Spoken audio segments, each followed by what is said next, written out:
Hello, everyone, and welcome to another Anvil Presents stream with me, Sal, aka the Dark Cloak, aka Sal. With me tonight, I've got, of course, Mr. Justin Adams, our complaint department. I've got the Mandy here, who's also going to be helping with the interview and taking questions and addressing anything all you lovely people want to say. And also in the chat, we've got Solange and Matt Kaminsky, who are also going to be on hand to help answer questions and field this thing. And tonight, we have a special guest. We have Tristan Elwell. Hey, Hello. Tristan. Let me turn on the screen so everybody can see us.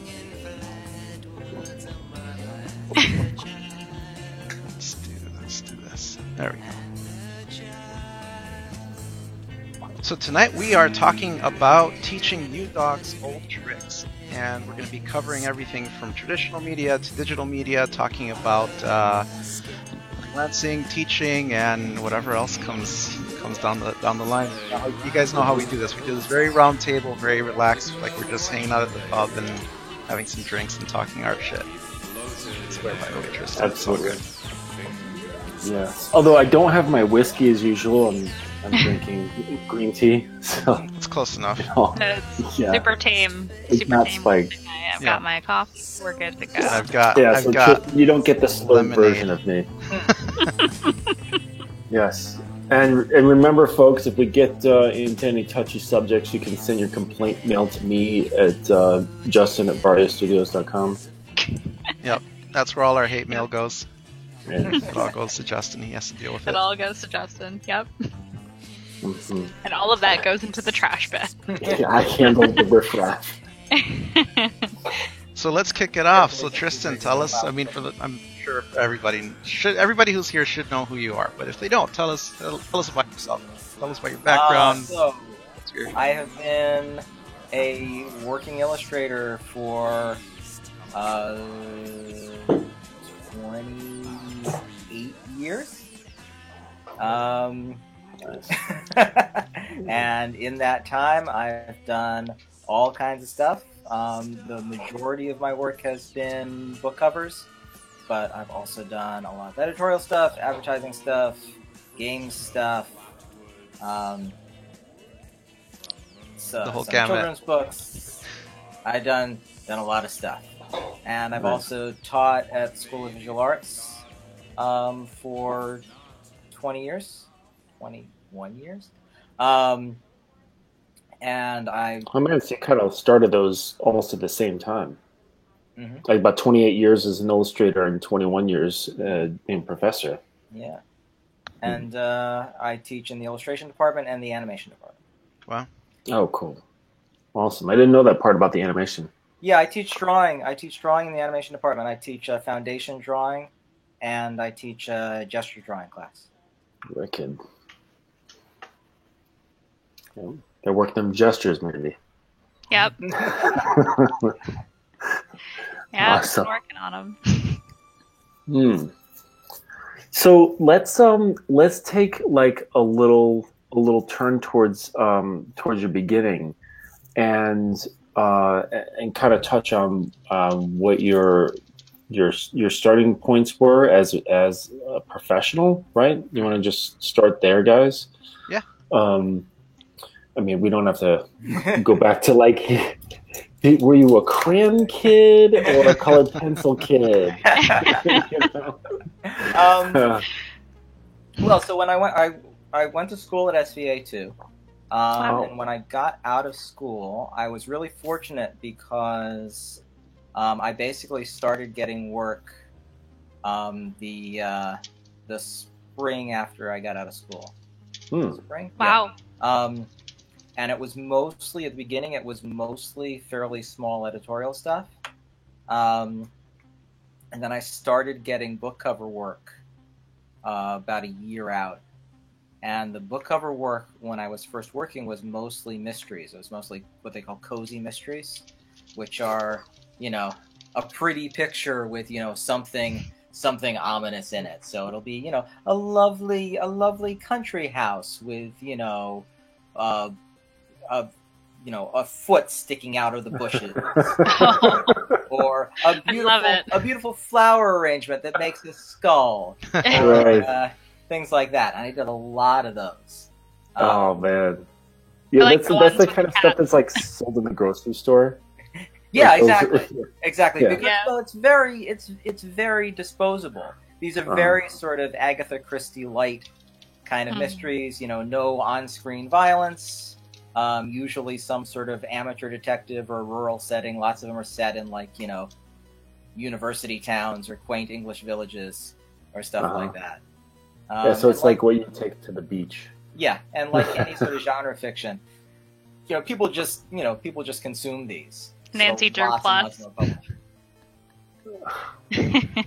Ian in the chat he says he's curious what the SVA tuition was like back then versus now. He says it's probably about half of what it is now. Oh, damn.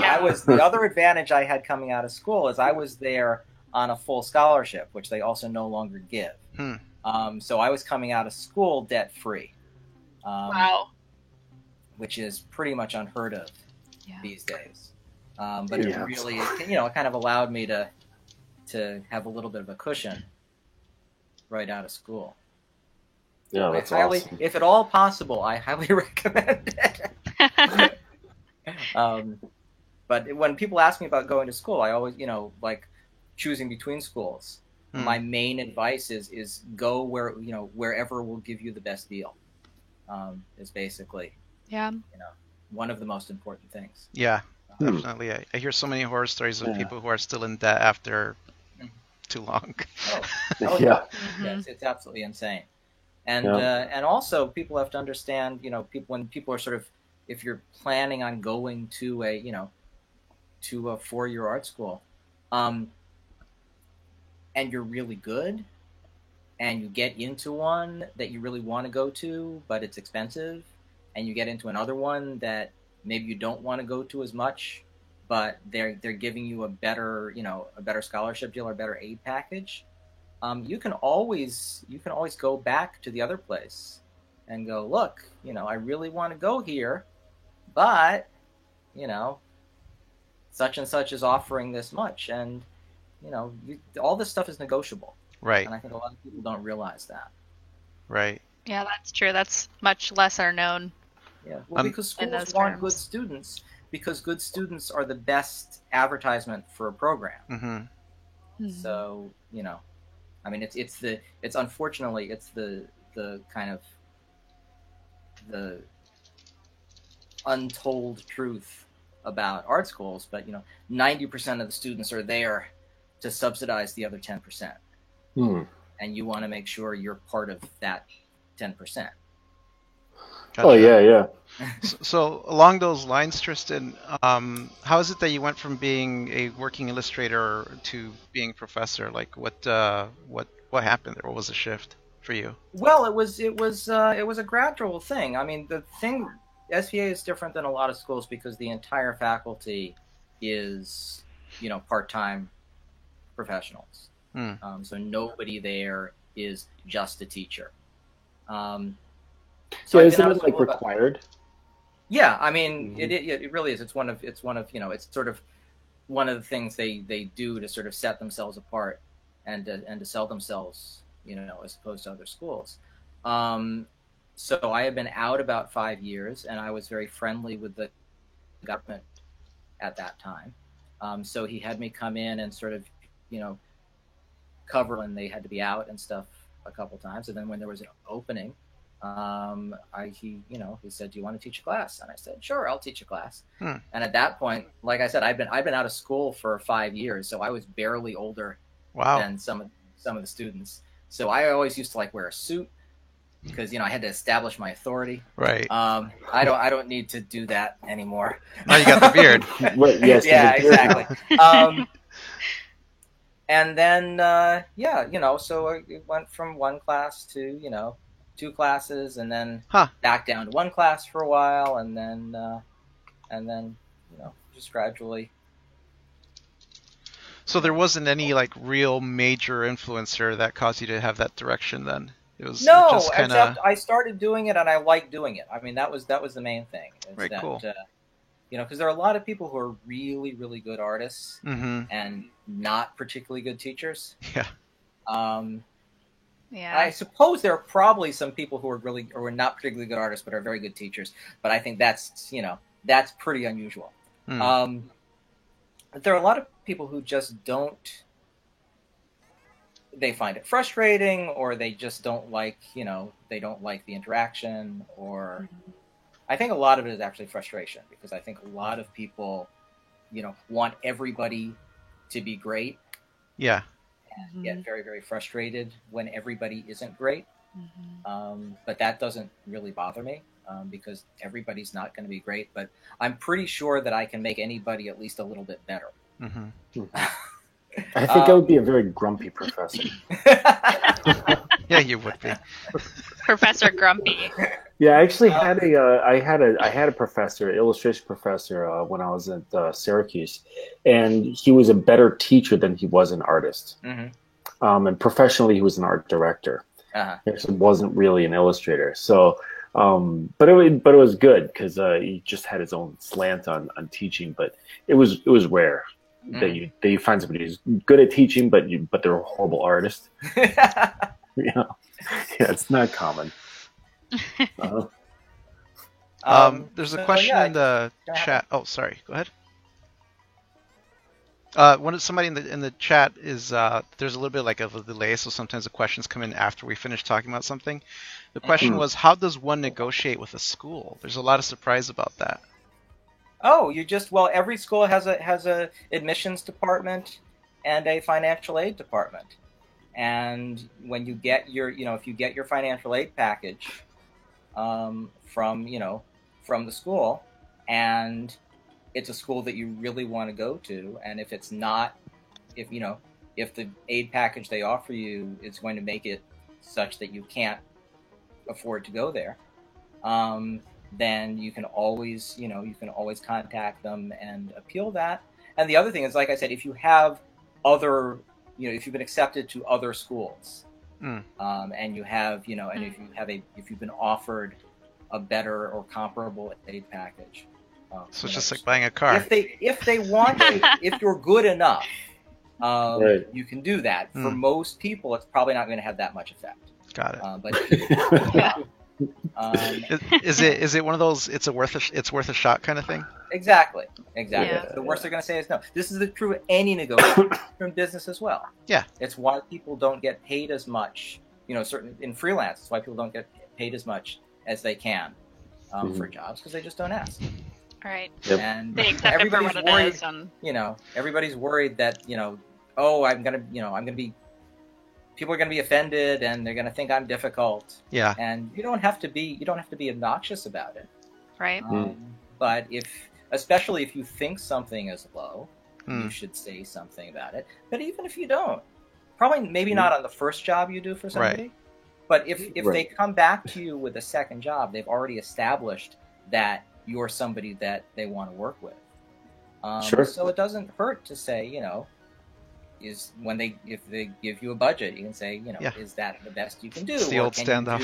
This. Yes. And if they say no, they say no. And right. then if you're still okay with it, you do it anyway. But it doesn't hurt to just put that little bit of upward pressure. Put it out there. On things. Well, yeah, That's, studies have shown that being, at least in business anyways, being disagreeable works out in your favor than being agreeable. Like, agreeable people do worse in business than disagreeable people.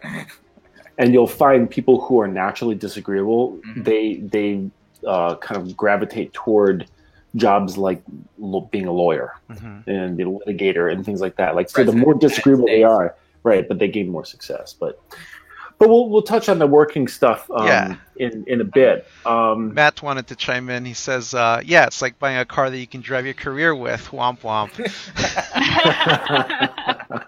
Yeah. That's funny. So, you wanted to touch on sort of the we can get into your own personal experience in teaching. Like, there's always a downside to pretty much every job.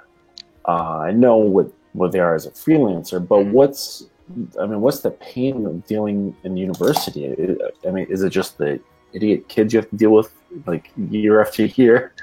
The biggest thing, honestly, is probably the time drain that it is. Because I live outside of the city, so I've got a, probably door to door about a 2-hour commute. I'm going in a couple. I'm not going in every day, but this last semester I was going in 3 days a week, and that's basically pretty much 3 lost work days. Yeah. If I've got 4 hours of commute time and then 3 to 6 hours of teaching time, it's a big chunk of time. Fortunately at SVA, that's it in terms of the time, because there's not any out of class responsibilities that That's I have. good. I don't have to deal with staff meetings. I don't have to deal with office hours. I don't have to deal with anything like that, again, because of the model of the school. I did teach briefly at FIT, at the Fashion Institute of Technology in the city, which is part of the SUNY system, the State University of New York system. And that was teaching the class there was fine. I liked the kids. I liked the people I was working with directly. But the sort of the corporate culture was completely different because it was part of a public university. So there was just layers and layers and layers of bureaucracy, right? That I just wasn't used to dealing with. And was it also just the style of school? Did that make a factor? Because they're more industry minded. It didn't really. It made a difference in terms of the student body because it's a public school. So the student body was more local, and the student body was less rich. Not that everybody in a private art school is rich, but obviously you're going to have different demographics. But it didn't really have much effect in terms of the work or anything like that. But there was just all kinds of stuff that you had to do in terms of paperwork and in terms of all that little stuff that was coming down from higher levels than, like I said, the people I was working directly for, the people in the department. It was just all the the huge, and it's a much bigger school. It's thousands and thousands of kids there, too. So, but like I said, at SVA, there, fortunately, I don't have to deal with any of that stuff. It's the time, I have my time when I'm in class, and when I'm in class, I am 100% there. And then when I'm not there, obviously, I deal with emails and stuff like that. If somebody wants to get in touch with me out of class, that's absolutely fine. But I don't have a lot of the non-teaching stuff to deal with that a lot of people who teach in a university setting do. I have an aunt who teaches, who's a historian, who teaches, and she's got always all kinds of stuff that she's got to be dealing with besides actually, the job that you signed up for.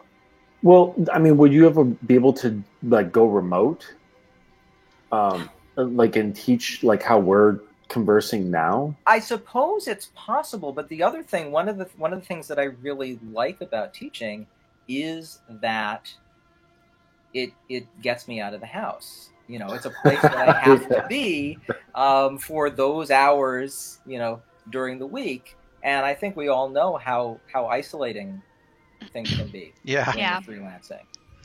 Being in your and PJs I hasn't seen the sun in 4 weeks. But they are. I know that at the continuing ed program, they are starting to introduce some online classes. I know Steve Brodner, who's a internationally known and famous caricaturist and political cartoonist. He's doing an online class now, and obviously there is definitely demand for that sort of thing. But I don't think it would be what I would want to do exclusively. That makes sense, though. I would want to get out of the house too if I were you. Yeah, it's good. It adds up. Definitely. It really does. Yeah. So how do you feel about that as I mean, I know that when we were talking before, you wanted to kind of touch on the differences in education, like being in a traditional setting versus online courses and mentorships, which are really competing heavily against the university model that we've had for so long. Mm-hmm. And I mean, we even have people speaking out, being like, "Don't go to college." Right. Right. Mm-hmm. Well, for artists, anyways. Of course, engineers out there, go to college. Especially if you're a civic engineer. You can't do it on your own. So many collapsing bridges in this country as is. Oh God. I watched YouTube. So, but yeah, so the online stuff, you know, do you think that has its place, or is it a bunch, you know, the crock of shit? Or Well, I definitely think it has its place. I think that, you know, the more different venues there are for people, you know, the better it is, and everybody has to sort of find what works for them. And for some people, a traditional structured 4-year program where you get a degree at the end and you take, you know, a full course load and all that kind of stuff is going to be what they need. Mm-hmm. And for some people, you know, something more, you know, the sort of the atelier model, where it's less formal but sort of more intense, is going to be what they need.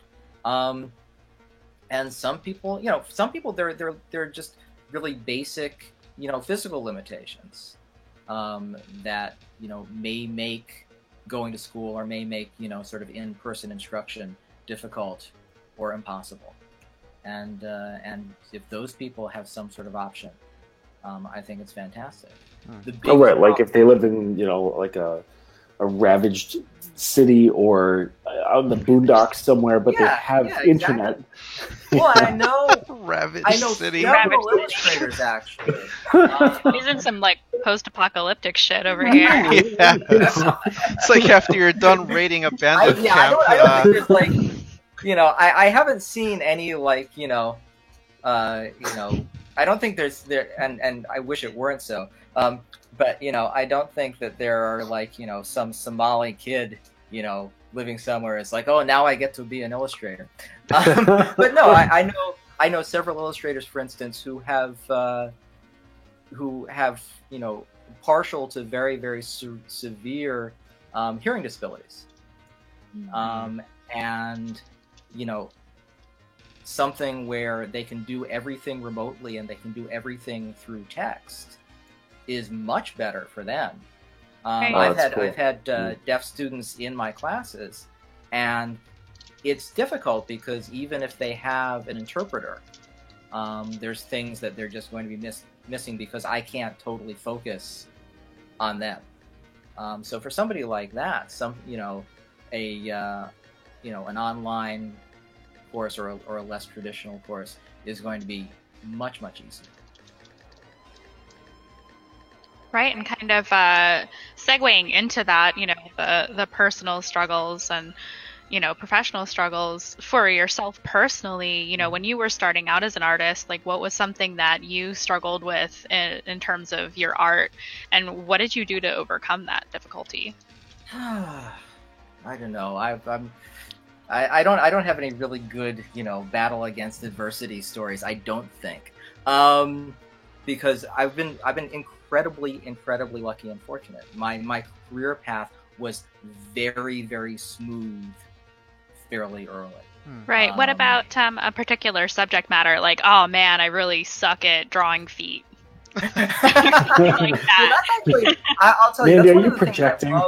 Maybe. I love about being an illustrator, because when you are an illustrator, you're constantly being put into these situations where it's like, okay, draw this, and everybody always says, oh, you have to show the kind of work that you want in your book because that's the sort of thing that you're going to get hired for. And 90% of the time that's true, but there's the 10% of the time where you get this job and they're like, why did they ask me to do this? I have no idea. and you have to sort of be able to roll with that. The biggest problems I've had, and this is something that happens when you have a longer career, is just having to have sort of adjust and reinvent things because the particular markets that I was in or just disappeared. Mhm. And then the other thing is so I did, like I said, lots and lots of cozy mysteries for many years, and I still do an occasional one. But It they're sounds just fun. I want to do a cozy don't get mystery. published. Yeah, it looks like fun. What? I said it sounds like fun. I want to do a cozy mystery Oh, Yeah. they're great. They're great. because Lots it of seems like you don't tabs. have to like think about it too much. You know what I mean? It's not like an in-depth thing that you have No, to they're work very out. they're lots of fun. And the other, I always say, the one sort of big career crisis I had was I did get stuck in that situation that quite frequently happens to people several years ago, where I was doing a lot of work and hated the work that I was doing, but was in a situation where I didn't have the time to, work on independent work Mhm. because I had to make money doing the work that I didn't like doing, but the work I didn't like doing wasn't doing anything to grow my portfolio or anything because it wasn't anything that I wanted to show. So I sort of got stuck for a couple of years doing kind of juvenile books where it seemed like I was doing nothing but painting scared kids. Scared kids running away from stuff. Yeah. Um, And so were you getting known as like the guy who does that? well, like, yeah. like, we need a scared kid. All right, Yeah, contact it was Tristan. a situation like that. Well, I didn't want to be. I think I probably could have been very easily, but I really, really didn't want to be. Of course, yeah. And so I was doing these jobs, but they weren't, like I said, it wasn't anything that I was showing. It wasn't anything that could go in a portfolio, because it would have just been more scared kids. Yeah. Um, So along that vein, and then, so what happened was that market kind of dried up because that sort of book was shifting much more towards that sort of digital collage. So rather than having me paint some scared kids, they would just take a photograph of some scared kids and stick them in front of the stock photo of the thing that they were scared of. And that was one of the things that sort of gave me the impetus to start transitioning over to working digitally, just because my stuff was looking very dated. And all those scared kid covers were looking very, very dated. I see. And I might have kept on doing them if the work had kept on coming in. But probably not, because it was getting really, really grim. So were you switching gears more out of necessity, or I mean, it sounds like part of it was personal, but like how much of it was driven by necessity? It was a combination. It was definitely a combination. A lot of it was personal because the other thing is that, when you do anything for 15 or 20 years, you don't necessarily want to just keep doing that thing. Scared kids. Yeah. And part of it was commercial. I could really see, the sort of the tastes and the fashions of the industry changing. And there were practical things too. I mean, there's just no way around it. Doing the work when you're working digitally isn't necessarily faster than when you're working in oils, which is what I was doing. Okay. Do you have a preference between them? There's not the drying time. There's not all that kind of stuff, which makes things more complicated and adds time as well. Yeah. Do you personally have a preference between them, between digital and traditional, having done both? I really don't. It's all painting to me. There are certain things that are, again, much easier to do digitally, just from a purely technical point of view. Editing. There are a lot of things that I find much easier to do in traditional paint than digitally. Yeah. And partially that's the nature of the medium, and partially it's just because I know the tricks. I know how to get a certain effect using paint and a brush and that sort of thing. Yeah. And I haven't quite figured it out working digitally. Yeah. But So in terms of doing the art, that's... Oh, go ahead, Tristan.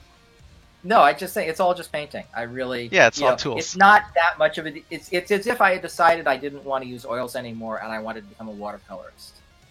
Yeah. In terms of the basic, you know, technical things, it's the same sort of thing you get from switching any media.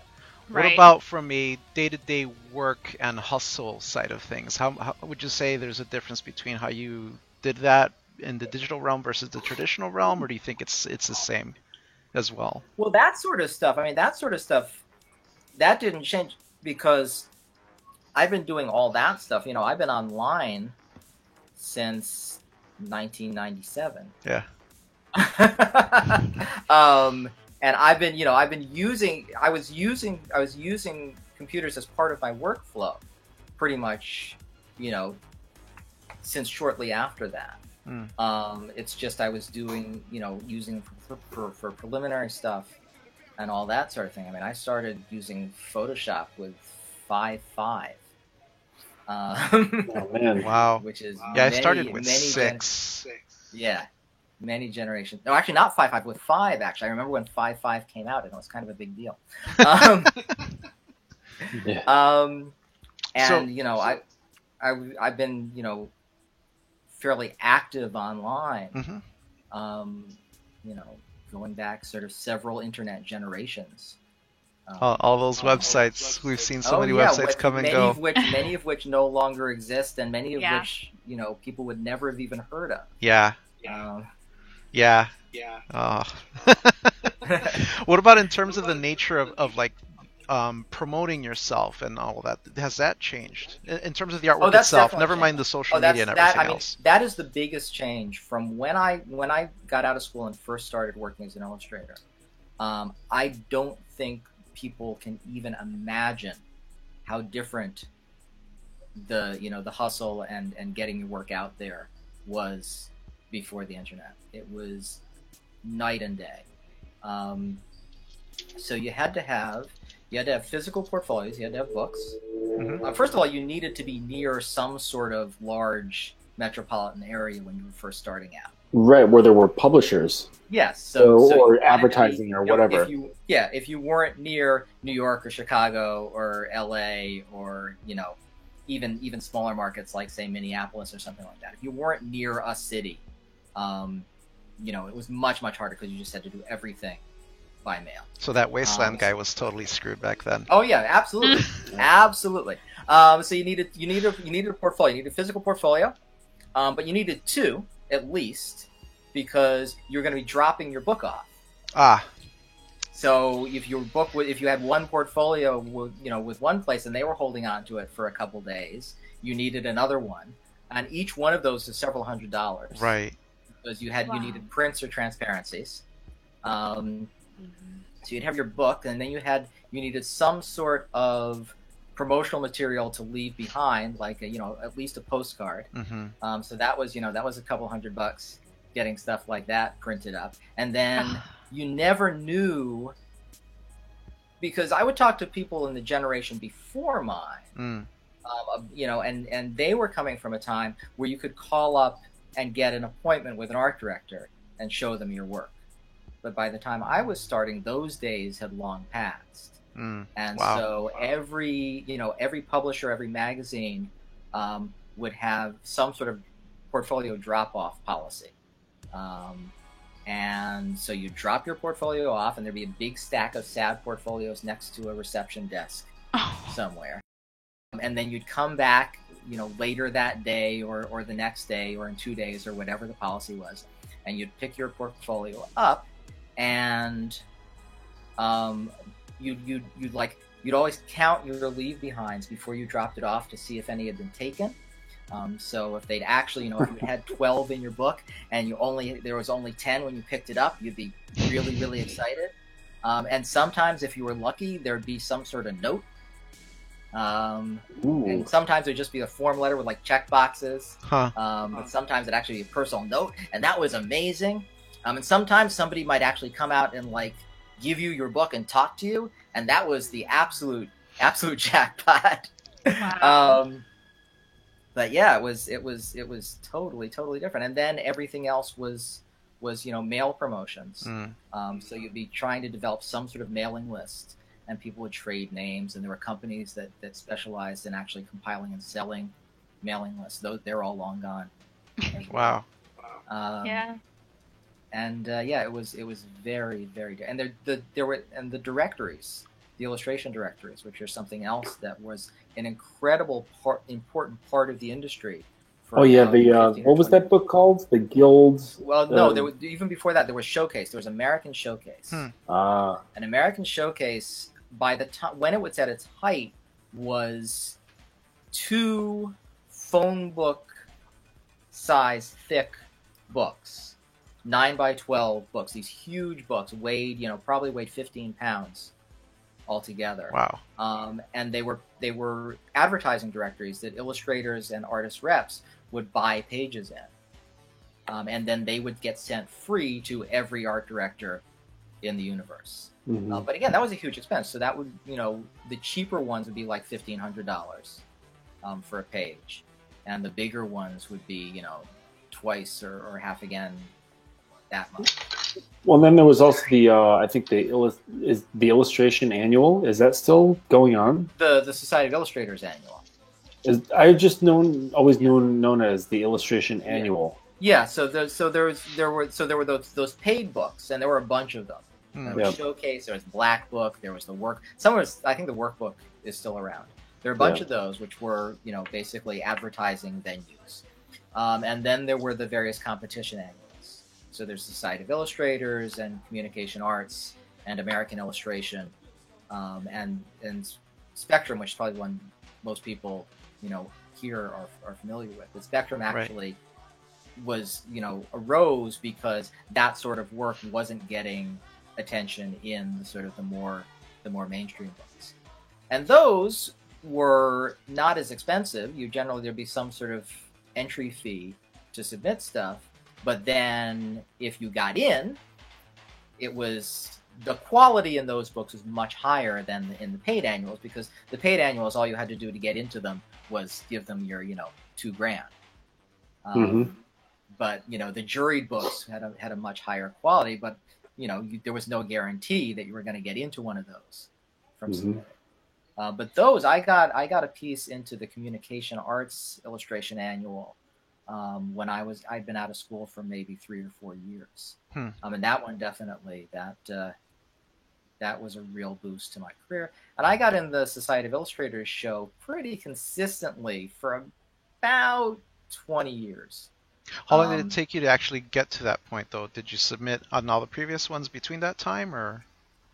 I probably started getting into the Society book, actually. I think the first piece I got into the Society of Illustrators Annual was my first printed piece. Wow. And then I kind of I would sort of go off and on for a couple of years, and then once I had been out working for a couple of years, I was getting in fairly steadily up until about 5 or 6 years ago. And then 5 or 6 years ago, I think again, kind of fashions changed. That's when the Raiders came. Yeah, they don't, and they're not interested in my stuff anymore. Oh man. Yeah, so kids, who are out there, don't complain about having to market yourself, and it's like, man, you got it easy. Don't complain. You don't have to run around with a portfolio on your arm in the rain. Yeah. I don't know how much work I actually got out of that over the years. I mean, it's nice to get in, and there's an opening, and there's a show, and you get to go to the opening party, and you get to see everybody you haven't seen, since the last one. And it's obviously, it's sort of a good kind of resume boost. But remember, as an illustrator, nobody ever looks at your resume. Right. About Interesting. That kind of stuff. One of the things that we wanted to ask was, between those publications, and the awards that you've received, how did those affect you personally as well as professionally? Well, I mean, I think they do have some professional effect. Like I said, it's sort of, and it looks good just among your peers and art directors who pay attention to that sort of stuff. It definitely helps. And personally, it's always nice to be validated. Yep. The problem is, you do have a situation where if you have been sort of consistently getting into something every year for years and years and years, and then that stops, that doesn't feel good. Right. You have to kind of put it in perspective. So on that topic, so when you hit that point where that didn't feel good, what did you do to overcome it? Like, how did you manage that, and how did you deal with that? Oh, you're sad for a day. And then more work comes in, and it's exactly, because it's just in the big scheme of things, it doesn't really make that much difference. There's always next time. There's always next time. Yeah. One of the questions in the chat is asking, do you still keep sketchbooks, and if so, how often do you go through them? Oh, my sketchbooks it's interesting because there's this whole sort of sketchbooking culture among a lot of artists, and especially among a lot of art students, and people make their beautiful object books where every page is composed and things flow from page to page, and they do all this sort of thing. And my sketchbooks have never been like that. My sketchbooks are hideous. My sketchbooks are definitely working books. Mm-hmm. And a lot of time when I'm working on a job, the sketching that I do for that isn't necessarily going to be in a sketchbook. It's going to be, either digital or just loose pages or stuff like that. If you're like me, you do it on the back of an envelope. Right. So I may fill up a sketchbook in a year, which sounds horrible.